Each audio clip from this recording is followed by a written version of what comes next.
Okay, so welcome back to NileValleyCiv. This is Civ 12. Wow, 12. Okay. I thought it would be at least 12, but I think it's going to be more than 12. So anyway, what I wanted you to understand about this is that for the most part, when we are looking at, and I'm going to go back to why I had these up here, but when we're looking at a show of the use of materials in inlay work, especially when it comes to stonework, like up here in this beautiful uh, falcon that is represented as Heru. We, we'll get into what especially when we look at that mask that you're used to seeing about Tutankhamun, but that the one who sits on the throne is viewed as an emanation of Heru, probably synonymous in terms of what they are meant to represent. They are meant to represent a balanced masculine and feminine coming forth as a ruler to rule the people in a balanced way. That is the ideal concept. That is a African concept of what a ruler is. Okay. Now,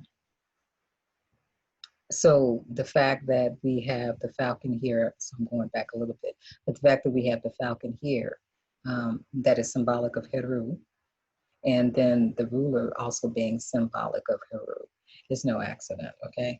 And then, but what I wanted you to see is that the inlay work here, the inlay work here, all of the stones that are placed, like for instance, in the back, I'm trying to get there it is, in the back of this, the back support of the chair, and also on the handle of this particular sword. Excuse me, sorry about the shaky cam for a minute. But all of that is an example of stone that has had a similar treatment to what we see here. Stone that did not come in its original form, is not at least presented in its original form. Originally, it did come in its original form, which is like over here. Both of these are examples of rose quartz, okay? But how rose quartz will come straight up out of the earth tends to look something like what we're looking at over here. And then within the rock in and of itself, depending on what happens to the rock, if the rock falls off and or falls out of something, or either off of who knows, wherever it is that it's found, and then it comes into contact with running water and sediment, you're going to get something that looks like this, where you'll get a lot of these rough edges that get knocked off. Because the reason why they call them river rocks are so smooth is because you have this constant flow of water, right? Constant flow of water that's running over sediment. There's always, little bits of sand and pebbles and stuff in the bottom of a river. And so the rocks are coming into contact with that. Could be rocks that fell from the nearby mountains or whatever, right? And then, so what happens is when it comes into contact with that, it knocks off those edges. Unfortunately, we can see that happening now in our environment in not so good of a way, where people are like out in the ocean or they're on a river and they just throw their bottles, out in the river. They throw their bottles off of the boat into the ocean. And then what's happening is that sometimes people will find washed up pieces of glass because, comes into contact and there are all sorts of rocks and big stones down there underwater. So it gets banged up against that. And then with the currents of the ocean or the currents of the actual river, the glass will lose its hard edge and then it'll wash up and it'll have these soft edges. And so this is a natural occurring thing with things that are made out of glass. And glass is basically, ground up and then manipulated forms of stone. That's really what glass is, okay? And it's just a way that we chose to manipulate it, to utilize it in our favor. So what I want you to keep in mind, because I'm pretty sure this is going to show up on an exam. So what I want you to keep in mind is to understand that natural occurring stone, like this example here, this is a form of an unaltered gem. It's still a gem. It's still as valuable technically as this in terms of its properties and what it does and all of that. And but it appears as it appears when it's taken straight out of the earth. Now over here, you have stone that has been manipulated. This is manipulated stone. It's not this. It is that. It's that material, but it's not in its original form. Okay. So anyway, it's been manipulated by a human or by nature. And so this form can occur when the gem is in touch with running water and some sand sediment, which helps to smooth the rough edges. So it can happen, as I said, in any sort of a natural environment, but a lot of times, these days especially. And then what the ancient Kemetic people were doing, the Nubian people were doing as well with their inlay work, they were taking the pieces, cutting them in a specific shape, and then allowing that sediment process to happen. And people can create man-made situations that are called tumblers. And the tumbler usually has a little bit of running water, a little bit of sand in there, and then they put the stone in there. And these days you can just push a button and it tumbles and it turns and it knocks some of the rough edges off. And so then you'll get, all of these little smooth rocks that occur. So I think that that's pretty clear. So who or what is the divine son, S-O-N, or S-U-N, and its importance? And I've been saying that kind of throughout the lecture, so we'll just kind of reiterate it here with this beautiful example of this pectoral piece that can be worn. I used to say that this piece was kinetic, but I don't think it's kinetic. I think it is fairly stiff, but it's a fairly broad piece. But it's beautiful in the sense that this is a combination again of gold and semi-precious stone inlay. This is Heru, the falcon that we've been talking about. And so this is the falcon, this is the netter, this is the netter that is always associated with those who rule, as it is here seen in Tutankhamun's seat, okay? So the importance of those who rule and this powerful bird being associated with that. Also, the vulture was associated with that, but we'll get into that later. I don't know if actually we will get into that because I didn't talk too much about the vulture, but the vulture also is another netter aspect associated with, even though I don't like the term sacrifice, kind of associated with sacrifice, associated with nurturing though, more nurturing, but from a feminine aspect. Okay, so let's talk about the falcon. Falcon being the fastest bird in the sky can still, as far as I know, it flies about 55 miles per hour. And as far as I know, still the fastest bird in the sky. And so the S-O-N, okay, and the S-U-N is no accident because remember, Heru is associated with the ever-coming forth sun, the sun that is always constantly rebirthing himself, okay? So S-O-N, S-U-N, no accident that those two are spelled almost exactly the same, only one letter difference there, okay? And so he meaning the person that is associated with embodying Heru is viewed as a very powerful being. But I was going to say something else. Yes, he who embodies this sense of Heru is looked at as a very powerful ruler. That's essentially it. And also somebody who's supposed to have those ideal traits. So what I like to point out about this is when you look at this image here, this image does follow us here in the West. We probably never really even thought about it, you know, and how important uh, symbolism is and how it actually lives with us and is something that is very old, and these things don't just pop up. What was I going to point out here? So,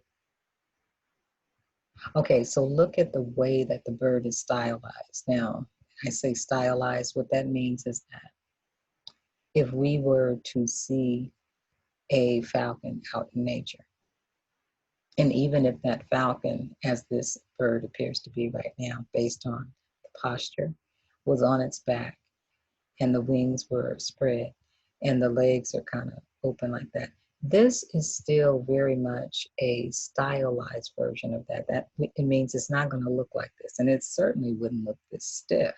So this is a artist rendition, an artist twist, which means like, you know, and they styled it the way that they wanted it. And so that's why this is a stylized version of that, okay? But totally deliberate in terms of the artist choosing to do that. And then so what we have here, and remember now, this is one of the seals that is on our dollar. And so the people who were putting together the money obviously knew how to draw it amazingly well. I mean, you look at the dollars and the bills, and you look at the skill set that's involved in terms of the drawings, they're on point.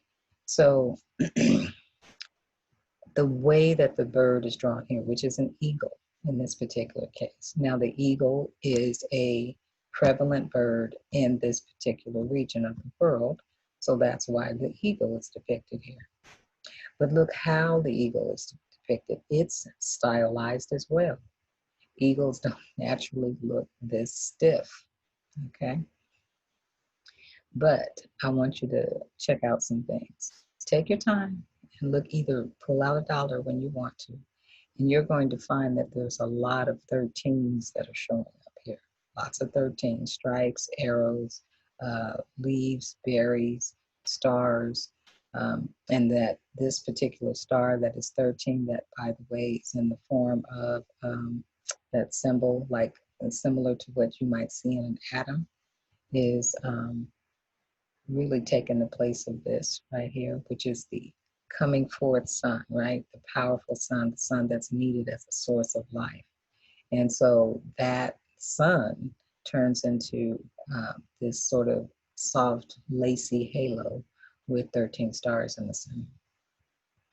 And so anyway, I just wanted you to see that. And you can look at that on your own. Now, this is a netter by the name of Kephra. I will spell that for you, Kephra. I can't even remember the, it's a dung beetle, but I can't remember right now what name, the Greek name is for this, but Kephra is the African name. And so Kephra is also associated with the importance of acknowledging the sun. So whenever you see the sun disk and it's above it, it's talking about, yes, the sun, but it's also talking about the sun being a representation of the life force, okay? You know, we cannot live without the sun.